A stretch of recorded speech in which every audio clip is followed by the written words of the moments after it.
Hello दोस्तों, welcome to our channel. मैं हूं पंकज और आप देख रहे हैं एंटी क्राइस्ट रिवील्ड।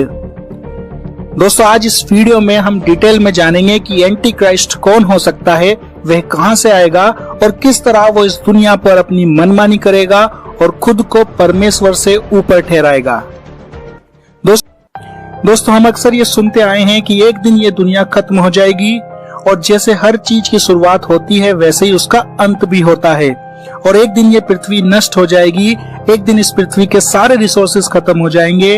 अभी कलयुग चल रहा है और बहुत जल्दी ही दुनिया का अंत होने वाला है। तो दोस्तों, मैं कहूंगा जी हाँ, इस दुनिया का अंत बहुत जल्द होने वाला है, लेकिन दुनिया का अंत अपने आप नहीं होने वाला। रिसोर्सेज की कमी से ये दुनिया खत्म नहीं होगी, बल्कि इस दुनिया का अंत ठीक उसी तरह से होगा जैसे इसकी शुरुआत हुई थी। जी हाँ दोस्तों, अगर आप इतिहास में देखते हैं तो मानव सभ्यता में अनेकों राजा हुए जिन्होंने सालों तक दुनिया पर हुकूमत की है और दुनिया के अंत के समय भी एक राजा आकर हुकूमत करेगा और दुनिया के अंत का कारण बनेगा। अब आप कहेंगे, अरे भाई ये क्या बात कर रहे हो, अब डेमोक्रेसी का जमाना है, आप कहाँ राजा महाराजाओं की बात कर रहे हो। और दोस्तों, न्यू टेस्टामेंट की बुक 2 थिस्सलुनीकियों के 2 अध्याय के 3 आयत में इस प्रकार लिखा हुआ है, किसी रीति से किसी के धोखे में ना आना, क्योंकि वह दिन न आएगा जब तक धर्म का त्याग ना हो ले और वह पाप का पुत्र अर्थात विनाश का पुत्र प्रकट ना हो ले। जी हाँ दोस्तों, वह अंतिम राजा ही एंटी क्राइस्ट होगा और वह विनाश का पुत्र होगा, क्योंकि वह किसी भी तरह की बुराई करने से नहीं डरेगा और वह भारी आपदाएं इस दुनिया में लेकर आएगा और इस दुनिया को नर्क से भी बुरी जगह बना देगा और अपने हाथ से इस दुनिया के अंत को दावत देकर बुलाएगा। और जो लोग एंटी क्राइस्ट का मतलब नहीं जानते, मैं उनको बता देता हूँ, एंटी क्राइस्ट का मतलब होता है वह व्यक्ति जो अपने आप को परमेश्वर से ऊपर ठहराता है या धार्मिक बात को मानने से मना करता है और खुदा की निंदा करता है और परमेश्वर के वजूद को गलत ठहराता है। दोस्तों, इतिहास में भी ऐसे कई राजा और लीडर हुए जिन्होंने धर्म के खिलाफ जाकर लाखों नरसंहार किए और भयानक बर्बरता लोगों के साथ दिखाई, जैसे नीरो जो कि एक रोमन शासक था, फिर नेपोलियन, हिटलर, फिर जॉर्ज डब्ल्यू बुश, फिर Saddam Hussein, Osama bin Laden, Barack Obama और पोप। ये वे लोग हैं जो बीते समय से लेकर अभी तक कहीं ना कहीं एंटी क्राइस्ट की श्रेणी में आए और हाल ही फिलहाल में ये भी कहा जा रहा है कि ट्रम्प भी एंटी क्राइस्ट हो सकता है। और दोस्तों, ऐसी ढेरों प्रेडिक्शंस की गई हैं जो ये बताती हैं कि ये लोग एंटी क्राइस्ट हो सकते हैं, लेकिन बाइबल हमें साफ साफ चिन्ह बताती है कि अंत के दिनों में क्या क्या चिन्ह प्रकट होंगे एंटी क्राइस्ट के आने से पहले और आप कैसे उन्हें पहचान सकते हो। यदि आप यूहन्ना के 2 अध्याय के 18वीं आयत में पढ़ते हैं तो वहां लिखा है, हे लड़कों, ये अंतिम समय है और जैसा तुमने सुना है कि मसीह का विरोधी आने वाला है, उसके अनुसार अब भी बहुत से मसीह विरोधी उठे हैं। इससे हम जानते हैं कि ये अंतिम समय है। तो हम इस बात से मना नहीं कर सकते कि ये लोग एंटी क्राइस्ट नहीं हो सकते, क्योंकि मेन एंटी क्राइस्ट आने से पहले भी कई मसीह विरोधी उठ खड़े होंगे और सिर्फ ये बड़े लीडर ही नहीं बल्कि वे सब लोग भी कहीं ना कहीं एंटी क्राइस्ट या मसीह विरोधी की श्रेणी में आते हैं, जो ईसा मसीह का विरोध करते हैं और मसीह की शिक्षाओं को मना करते हैं। और दोस्तों, आज तुम ये सब बातें देखते भी हो तो ये कंफर्म हो जाता है कि हाँ, हम अंत के समय में पहुंच गए हैं।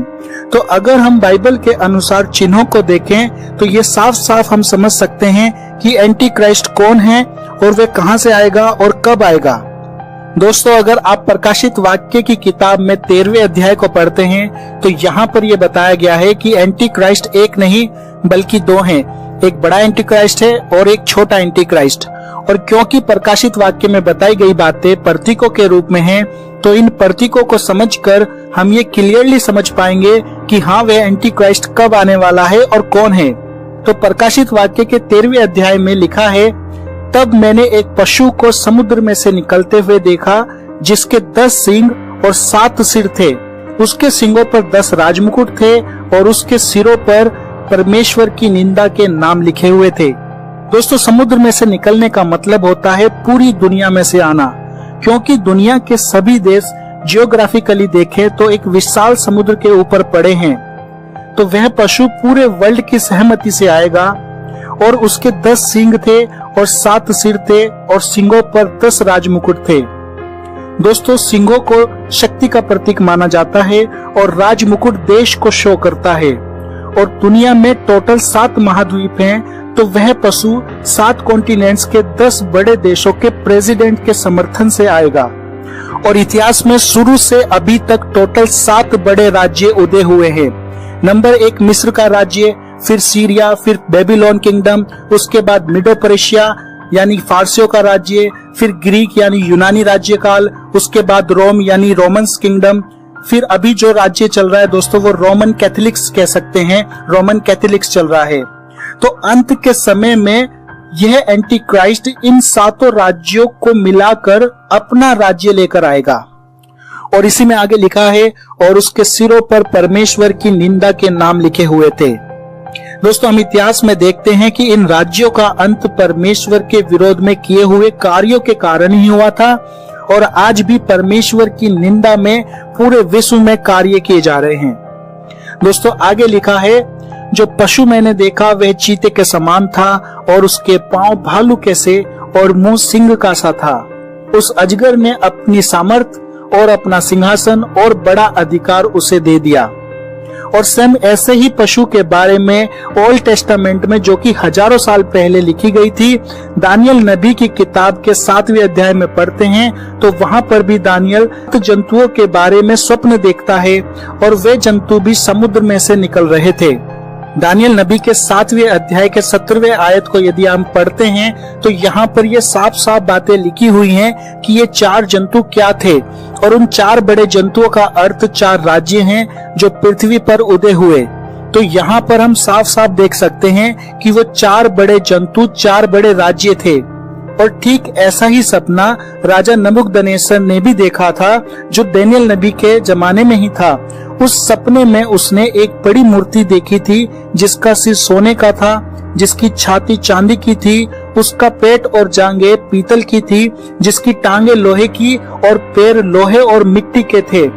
तो यहाँ पर राजा नबूकदनेस्सर और दानियल के सपने में समानता एक जैसी थी। अब दानियल ने जो सपना देखा था उसमें जो 4 जंतु हैं, उसमें पहला जंतु सिंह के समान दिखता था और उसके पंख उकाब के से थे, और जो दूसरा जंतु है वो रीछ के समान यानी भालू के समान दिखता था, और उसके मुंह में दांतों के बीच में 3 पसलियां थी। और तीसरा जो जंतु है वो चीते के समान था, उसके 4 सिर थे और उसके 4 पंख भी थे। और जो चौथा जंतु है वह देखने में बड़ा भयानक था और पहले तीनों से बिल्कुल अलग था, उसके 10 सींग भी निकले हुए थे। और जैसा कि मैंने आपको बताया कि ये जो 4 जंतु थे ये 4 बड़े राज्य थे, और दानियल से पहले 2 राज्य आ चुके थे जो कि मिस्र और सीरिया थे, और उसके बाद ये 4 राज्य दानियल के समय के बाद उदय हुए। तो राजा नबूकदनेस्सर और दानियल का स्वप्न एक जैसा था, और उनके सपने के अनुसार ये 4 राज्य बाद में आए। तो पहला राज्य जो है, जो कि मूर्ति के सिर और पहले जंतु से मेल खाता था, वह था राज्य बाबिल यानी बेबीलोन किंगडम, और उस समय सोने के सिक्के प्रचलन में हुआ करते थे। दूसरा राज्य जो कि मूर्ति की छाती और दूसरे जंतु से मेल खाता था, वह था मिडो पर्शिया यानी कि फारसियों का राज्य। फारसियों के राज्य काल में चांदी के सिक्के प्रचलित हुए थे। और तीसरा जंतु जो कि चीते के समान दिखता था और मूर्ति की पेट और जांग से मेल खाता था, वह था ग्रीक राज्य यानी कि यूनान राज्य। और यूनानी राज्य काल में पीतल के सिक्कों से लेन देन किया जाने लगा। और चौथा जंतु जो बहुत भयानक था, जिसके 10 सींग भी थे और जो मूर्ति की टांगों से मैच करता था, वह था राज्य रोम। और रोमन्स किंगडम में लोहे के सिक्के प्रचलन में आए और लगभग हर चीज में लोहा इस्तेमाल किया जाने लगा। अब वापस प्रकाशित वाक्य में हम देखते हैं तो यहाँ पर 4 पशु नहीं है, वहाँ पर एक ही पशु है, और वह पशु इन चारों के समान दिखाई देता है, यानी इन 4 पशुओं का मिला जुला रूप है। और आगे ये 4 राज्य और 2 दानियल नबी के समय से पहले थे, यानी मिस्र और सीरिया, और ये टोटल होते हैं 6 राज्य, और एक राज्य अभी चलन में है जो कि रोमन कैथोलिक्स कह सकते हैं। ये मिलकर अर्थात ये 7 राज्य मिलकर एक बड़ा नया राज्य बनाएंगे, और वो नया राज्य अगर आज के हिसाब से देखें तो वह इशारा कर रहा है न्यू वर्ल्ड ऑर्डर की ओर। न्यू वर्ल्ड ऑर्डर जिसमें सभी देशों की सरकारें मिलकर एक बड़ी सरकार बनाएंगे जो पूरे वर्ल्ड की गवर्नमेंट्स को कंट्रोल करेगी, और ये बड़ी गवर्नमेंट ही न्यू वर्ल्ड ऑर्डर कहलाएगी। इस न्यू वर्ल्ड ऑर्डर गवर्नमेंट में एक ही भाषा होगी जो कि इंग्लिश होगी, एक ही धर्म जो कि न्यू एज रिलीजन होगा, जिसमें सभी धर्मों को मिलाकर एक नया धर्म बनाया जाएगा कि सभी धर्म एक ही भगवान तक जाते हैं होगा, और एक ही करेंसी होगी जिससे लेन देन पूरी दुनिया में किया जा सकेगा, और वो होगी क्रिप्टो करेंसी या डिजिटल करेंसी जिसे बिटकॉइन भी कहते हैं। तो दोस्तों ये न्यू वर्ल्ड ऑर्डर ही वो बड़ा पशु होगा या बड़ा एंटी क्राइस्ट होगा, और इस न्यू गवर्नमेंट के लोग मिलकर एक अपना नया प्रेसिडेंट चूज करेंगे जो इस न्यू वर्ल्ड ऑर्डर को संचालित करेगा, और वो ही एंटी क्राइस्ट होगा। और इस बात को समझने के लिए आप प्रकाशित वाक्य के 13वें अध्याय की 11वीं आयत में पढ़ सकते हैं। यहाँ पर लिखा है, फिर मैंने एक और पशु को पृथ्वी में से निकलते देखा, उसके मेमने कैसे 2 सींग थे और वह अजगर के समान बोलता था। वह उस पशु का सारा अधिकार उसके सामने काम में लाता था। तो ये एंटी क्राइस्ट जो कि न्यू वर्ल्ड ऑर्डर का प्रेसिडेंट या संचालक होगा, इस न्यू वर्ल्ड गवर्नमेंट के सारे कामों को कंट्रोल करेगा और पूरी दुनिया में अपना राज्य स्थापित करेगा न्यू वर्ल्ड ऑर्डर के नाम पर। और उसके मेमने कैसे 2 सींग भी थे। तो दोस्तों बेसिकली बाइबल में मेमना प्रभु यीशु मसीह के लिए यूज किया जाता है, और ये एंटी क्राइस्ट शुरू में प्रभु यीशु मसीह की तरह एक भला इंसान बनकर दुनिया के सामने आएगा और लोगों की भलाई के लिए काम करेगा। और उसके 2 सींग भी थे जो कि डेविल हॉर्न्स को दर्शाते हैं, और अजगर यहाँ पर उस शैतान या लूसीफर के लिए यूज किया जा रहा है। तो वह शैतान की शक्तियों का बाद में इस्तेमाल करेगा और बुराई को पूरी दुनिया में फैला देगा, और शैतान अपनी पूरी पावर इस न्यू वर्ल्ड ऑर्डर और एंटी क्राइस्ट को सौंप देगा भयंकर कलेश मचाने के लिए। तो अभी तक आप ये समझ चुके हैं कि मेन एंटी क्राइस्ट जो है वो बड़े एंटी क्राइस्ट यानी कि न्यू वर्ल्ड ऑर्डर के द्वारा इस दुनिया में आएगा, और वो कोई एक जगह से नहीं होगा बल्कि दुनिया में कहीं से भी हो सकता है, क्योंकि ये न्यू वर्ल्ड ऑर्डर पूरी दुनिया को मिलाकर बनेगा। अब जब ये एंटी क्राइस्ट गद्दी पर आकर बैठेगा तो वह बड़े बड़े चमत्कार दिखाएगा, उसके पास सुपर नेचुरल पावर्स भी होंगी, और वह उस बड़े पशु की यानी कि न्यू वर्ल्ड ऑर्डर की एक बड़ी मूर्ति भी बनवाएगा यानी कि उस न्यू वर्ल्ड ऑर्डर को पूरी दुनिया में मान्यता दिलाएगा और लोगों को उसकी पूजा करने के लिए बाध्य करेगा, उसको एक्सेप्ट करने के लिए मजबूर करेगा, और लोग ये कहकर उसकी पूजा करेंगे कि इससे बड़ी गवर्नमेंट और शक्तिशाली और कुछ भी नहीं हो सकता, और जो नहीं करेगा उसको वे जान से मरवा डालेगा। वो एंटी क्राइस्ट खुद को परमेश्वर से ऊपर ठहराएगा और लोगों के हाथों या माथे पर अपने नाम की छाप भी लगवाएगा, और उसकी छाप से आगे लेन देन और सभी प्रकार के बिजनेस करना संभव हो पाएगा। अदरवाइज आप स्टोर में जाकर खाना भी नहीं खरीद सकोगे। और ये सब आप प्रकाशित वाक्य के अध्याय 13 के 12वें आयत से पढ़ सकते हैं। वह उस पहले पशु का सारा अधिकार उसके सामने काम में लाता था, और पृथ्वी और उसके रहने वालों से उस पहले पशु की जिसका प्राण घातक घाव अच्छा हो गया था पूजा करता था। वह बड़े बड़े चिन्ह दिखाता था, यहाँ तक कि मनुष्य के सामने स्वर्ग से पृथ्वी पर आग बरसा देता था। उन चिन्हों के कारण जिन्हें उस पशु के सामने दिखाने का अधिकार उसे दिया गया था, वह पृथ्वी के रहने वालों को भरमाता था और पृथ्वी के रहने वालों से कहता था कि जिस पशु के तलवार लगी थी वह जी गया है, उसकी मूर्ति बनवाओ। उसे उस पशु की मूर्ति में प्राण डालने का अधिकार दिया गया कि पशु की मूर्ति बोलने लगे, और जितने लोग उस पशु की मूर्ति की पूजा ना करे उन्हें मरवा डाले। उसने छोटे बड़े धनी कंगाल स्वतंत्र दास सब के दाहिने हाथ या उनके माथे पर एक एक छाप करा दी कि उसको छोड़ जिस पर छाप अर्थात उस पशु का नाम या उसके नाम का अंक हो, अन्य को कोई लेन देन ना कर सके। ज्ञानी इसी में है, जिसे बुद्धि हो वह उस पशु का अंक जोड़ ले, क्योंकि वह पशु का अंक है और उसका अंक 666 है।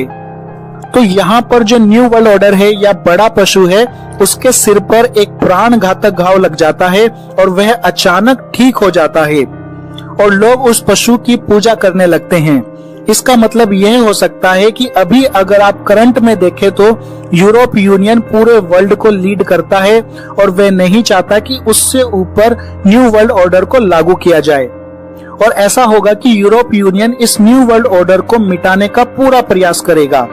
लेकिन जब ये एंटी क्राइस्ट दुनिया में आने वाला होगा तो वह अपनी पावर को यूज करते हुए न्यू वर्ल्ड ऑर्डर को अस्तित्व में लेकर आ जाएगा, और जिस न्यू वर्ल्ड ऑर्डर का यूरोप यूनियन विरोध करता था वह उसे पूरा समर्थन दे देगा और उस पशु का घाव अच्छा हो जाएगा, और फिर पूरा वर्ल्ड इस न्यू वर्ल्ड ऑर्डर को अपनी अपनी सपोर्ट दे देगा और सारी दुनिया इस न्यू वर्ल्ड ऑर्डर की पूजा करने लगेगी, अर्थात फेवर करेगी। और वहीं दूसरी तरफ न्यू वर्ल्ड ऑर्डर के जो पावरफुल प्रेसिडेंट्स होंगे वो पूरी दुनिया में एक धर्म, एक भाषा, एक गवर्नमेंट और एक करेंसी को एंटी क्राइस्ट की मदद से लागू करेंगे। बेसिकली शुरू में न्यू वर्ल्ड ऑर्डर के प्रेसिडेंट्स एंटी क्राइस्ट को अपने कंट्रोल्ड पपेट के रूप में लेकर आएंगे ताकि वो इसकी मदद से अपनी हर बात मनवा सके, लेकिन बाद में वह एंटी क्राइस्ट इन लोगों को धोखा देगा और अपनी मन मर्जी करवाएगा। और जिस छाप की यहाँ पर बात की जा रही है, तो अभी प्रेजेंट में हम देखें तो RFID यानी रेडियो फ्रीक्वेंसी आइडेंटिफिकेशन लोगों के हाथों में इम्प्लांट करनी शुरू कर दी गई है। आज कई देशों में RFID लेना कंपलसरी बना दिया जा रहा है। और दोस्तों यह भी सुनने में आ रहा है कि कोरोना लॉकडाउन से जो पूरा वर्ल्ड रिसेशन में चला गया है, उस रिसेशन से उभरने के लिए न्यू वर्ल्ड ऑर्डर को लॉन्च किया जाएगा, और साथ में कोरोना रिकवर्ड पेशेंट्स और अन्य लोगों को फ्यूचर में कोरोना वायरस ना हो उसके लिए वैक्सीन के साथ साथ ये RFID कंपलसरी लगाई जाएगी। और जिस किसी के पास ये RFID या चिप नहीं होगी वो किसी भी तरह के ट्रांजैक्शंस नहीं कर पाएगा, क्योंकि फ्यूचर में पेपर नोट इस न्यू वर्ल्ड ऑर्डर के तहत बंद हो जाएंगे और डिजिटल मनी या क्रिप्टो करेंसी ही मान्य होगी। और आप जानते हैं कि डिजिटल मनी बिना पासवर्ड के किसी काम की नहीं होती, और यूनिक पासवर्ड इस चिप या RFID में ही होगा। अब या तो पूरे वर्ल्ड की करेंसी एक कर दी जाएगी या हर देश के पास अपनी अपनी क्रिप्टो करेंसी या डिजिटल करेंसी होगी। वैसे आपकी नॉलेज के लिए बता दूं, चाइना ने अपने देश में पेपर नोट बंद करके क्रिप्टो करेंसी लागू कर दी है।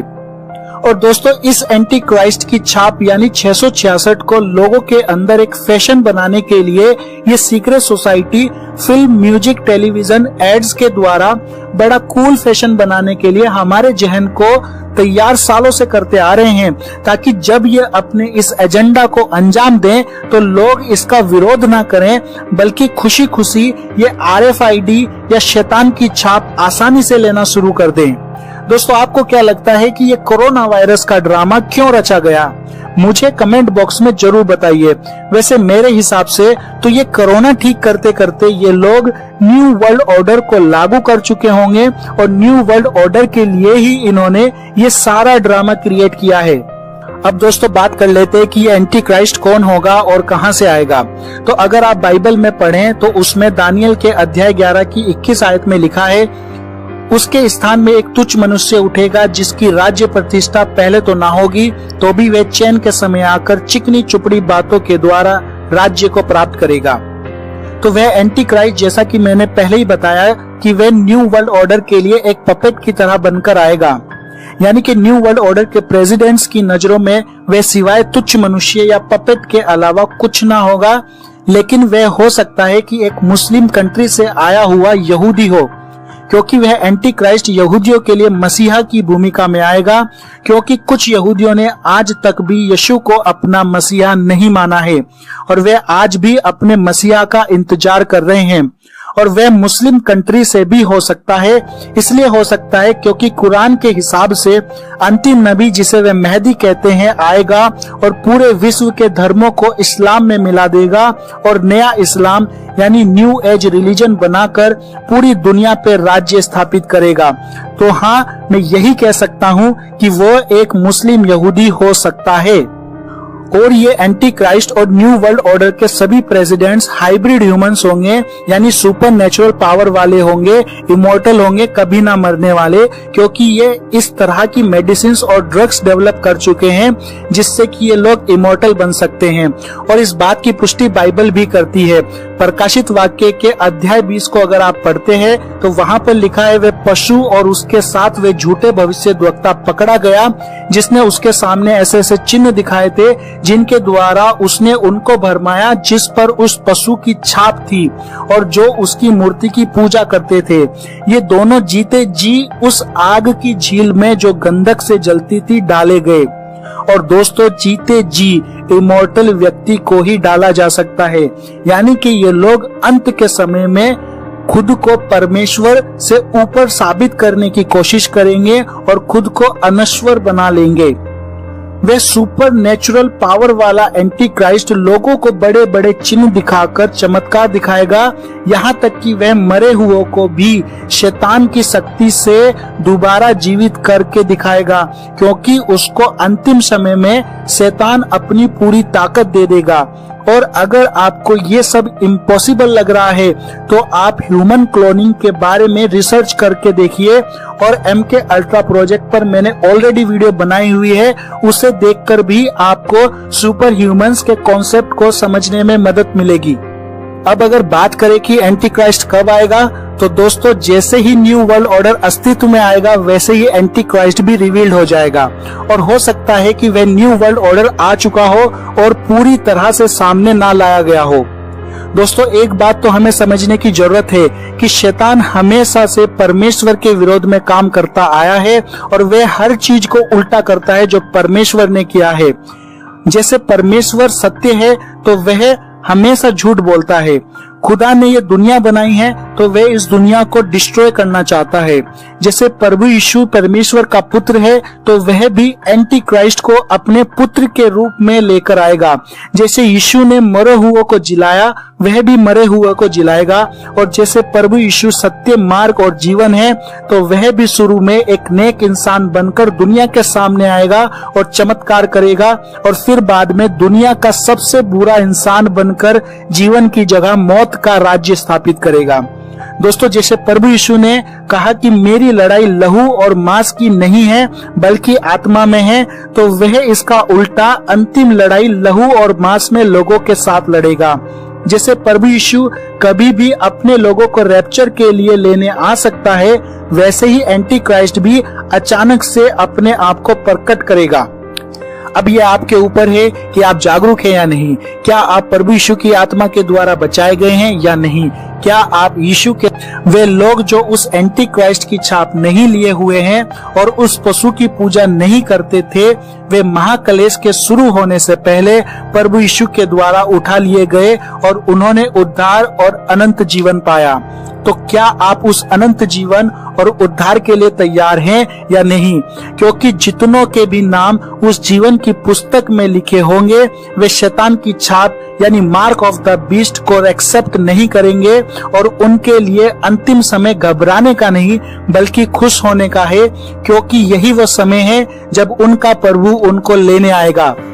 और जो उस एंटी क्राइस्ट को सजदा करेंगे वो महाक्लेश में मारे जाएंगे और दुनिया के अंत की पीड़ा में जाएंगे।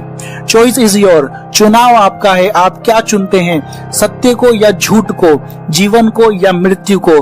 क्योंकि जीवंत खुदा यीशु ने कहा, सत्य, मार्ग और जीवन में ही हूँ। दोस्तों, आपसे रिक्वेस्ट है इस वीडियो को सभी भाइयों तक जरूर शेयर करें और उनको भी सत्य जानने का मौका दें, क्योंकि यीशु पाप से नफरत करते हैं, पापियों से नहीं। पाप से मन फिराव का मौका सबको देने ही यीशु इस जगत में आए और जगत की ज्योति बने। आमीन। Thank you. May God bless you.